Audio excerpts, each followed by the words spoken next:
Welcome to arms classes में मैं अमर मिश्रा आपका स्वागत करता हूं।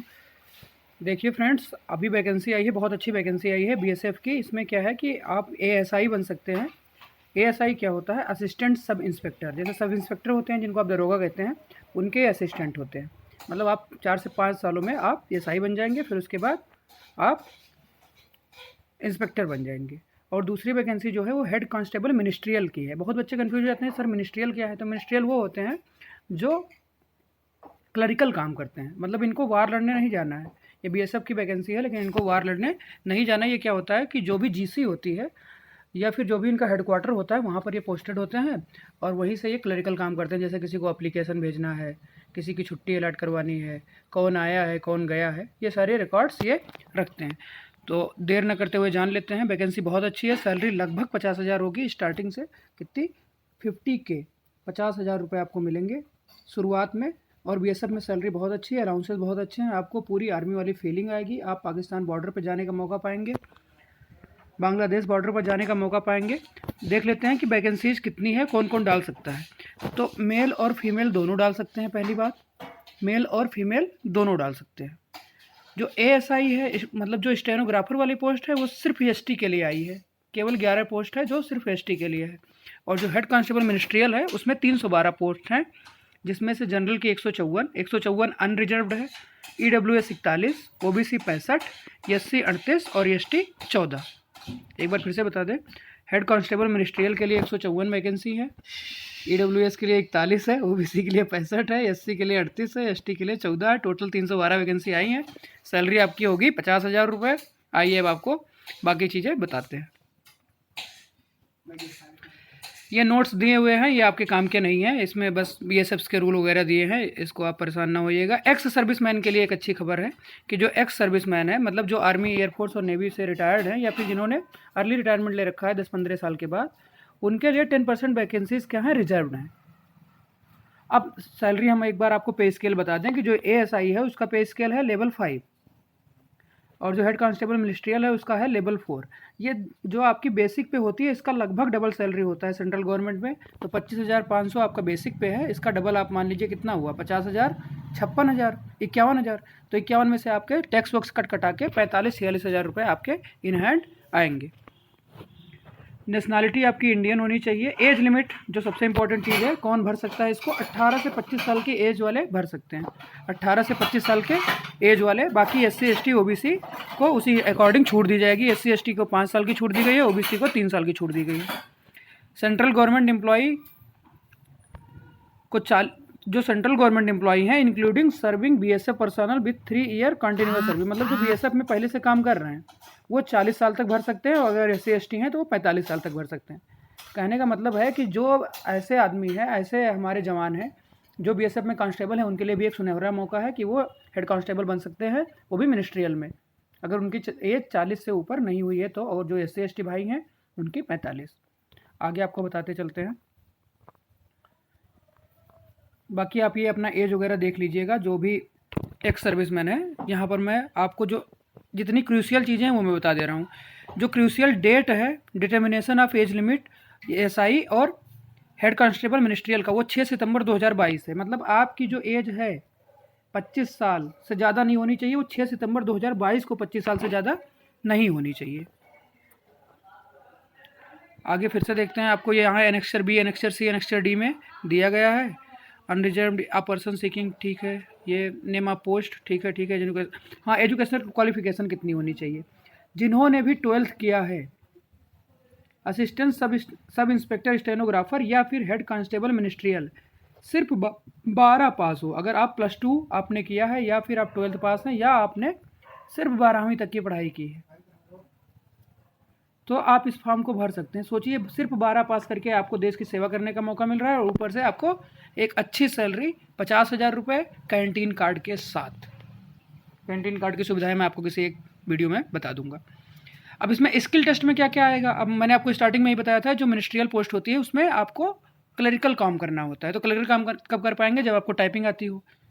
तो जो एएसआई हैं उनको तो चाहिए शॉर्ट हैंड, मतलब टंकड़ 80 वर्ड पर मिनट है। तो एएसआई वालों को अपना आप देख लेंगे। वो जो हेड कांस्टेबल मिनिस्ट्रियल हैं उनके लिए क्या है कि इंग्लिश के 35 वर्ड होने चाहिए अगर आप इंग्लिश में टाइपिंग करते हैं। इंग्लिश में अगर आप करते हैं तो आपके 1 मिनट में 35 और 10 मिनट तक करना है, मतलब आपको 350 वर्ड करने हैं, 350 वर्ड आपको करने हैं। अगर आप हिंदी में करना चाहते हैं तो आपको 30 वर्ड पर मिनट 10 मिनट तक करना है, इसका मतलब आप 300 वर्ड कर सकते हैं। और इसमें देखिए जो हिंदी या इंग्लिश का वर्ड नापने का तरीका है वो क्या है, देखिए वर्ड को नापने का भी, मीज़र करने का भी, गिनने का भी 2 तरीके होते हैं। एक तो जैसे मान लीजिए मैं 15-15 लेटर के आपको वर्ड दे दूँ तो पता चले आप 40 का 20 ही नहीं कर पाएंगे। तो इसलिए बीएसएफ ने दिया है कि जब 5 की डिप्रेसेशन होएंगे, मतलब जब भी आप 5 बार की प्रेस करेंगे, जैसे गोइंग लिख दिए आपका एक वर्ड हो गया, अब गोइंग से कोई बड़ा वर्ड होगा तो वो क्या होगा, वो जैसे मान लीजिए कोई 10 लेटर का है, अम्बेसडर, ठीक, तो वो 2 वर्ड काउंट हो जाएगा। कोई छोटा है मतलब 5 बार आप की दबाएंगे तो आपका एक वर्ड होगा। तो ये थोड़ा और आसान हो जाता है क्योंकि मैंने टाइपिंग की है, एसएससी सीजीएल में की है, सीएचएसएल में की है, तो मुझे पता है। नेक्स्ट देखते हैं, फिजिकल स्टैंडर्ड क्या होने चाहिए। इसमें बहुत ज़्यादा हाइट नहीं चाहिए, नॉर्मल हाइट वाला आदमी भर सकता है। सिर्फ 165 सेंटीमीटर हाइट मांगी गई है। गर्ल्स के लिए और छूट है, सिर्फ 155 सेंटीमीटर। जो एसटी हैं गोरखा रीजन वाले उनके लिए और छूट है, उसमें मेल हैं तो 162.5 और फीमेल हैं तो 150, मतलब मेल में 2.5 सेंटीमीटर और फीमेल में 5 सेंटीमीटर की और छूट दी गई है। तो सिर्फ 165 सेंटीमीटर हाइट चाहिए आपको, मतलब जो भी 5.5 फीट के हैं वो सब लोग भर ले जाएंगे, अपनी हाइट नपवा लेंगे भरने से पहले। बाकी चेस्ट वगैरह वही 77-82, मतलब मिनिमम 77 रहना चाहिए। 5 आपको आफ्टर एक्सपेंशन होना चाहिए। आपको जब आप वहाँ जाएंगे फिजिकल में तो आपको कहा जाएगा चेस्ट अपना फुलाइए, 5 सेंटीमीटर फूलना चाहिए। अगर आप बहुत ज़्यादा सिगरेट गांजा नहीं पीते हैं तो आपका चेस्ट 5 सेंटीमीटर आसानी से फूल जाएगा। तो जो भी पी रहे हैं वो थोड़ा ध्यान देंगे, कम पियेंगे आज से। आई साइड 6/6 6/9 होनी चाहिए, सबको पता है। टैटू वगैरह अगर बनवाए हैं तो अभी से हटवा दीजिए, टैटू नहीं होने चाहिए।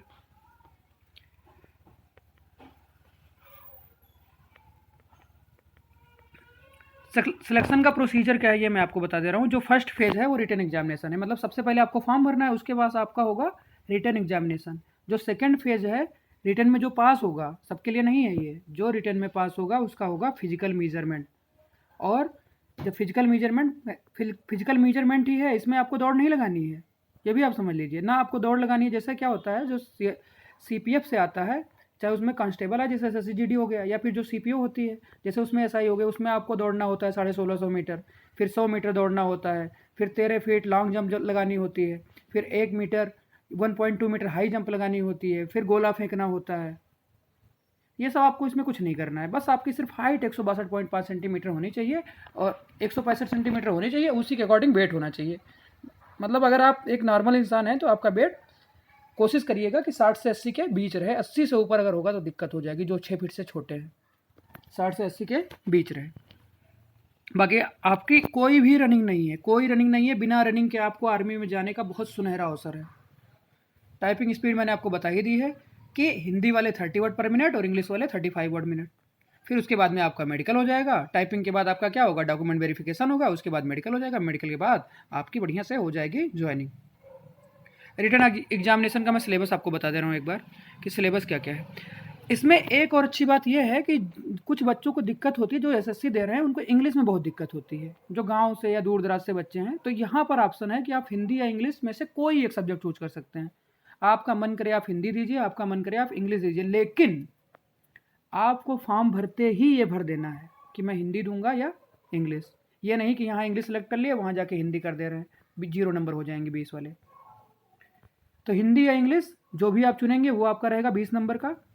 दूसरा है रीजनिंग, जनरल इंटेलिजेंस का मतलब होता है रीजनिंग, वो 20 नंबर का रहेगा। न्यूमेरिकल एप्टीट्यूड का मतलब होता है मैथ आपके 20 नंबर रहेंगे। क्लरिकल एप्टीट्यूड मैंने आपको स्टार्टिंग में बताया था, जो पत्र वगैरह है, पत्र लेखन, ये सब मैं पढ़ाऊंगा अपने इस चैनल पे, इसकी अच्छी बाकायदा तैयारी करवाऊंगा, वो 20 नंबर का होता है। बेसिक कंप्यूटर जो नॉलेज है वो भी 20 नंबर का होता है।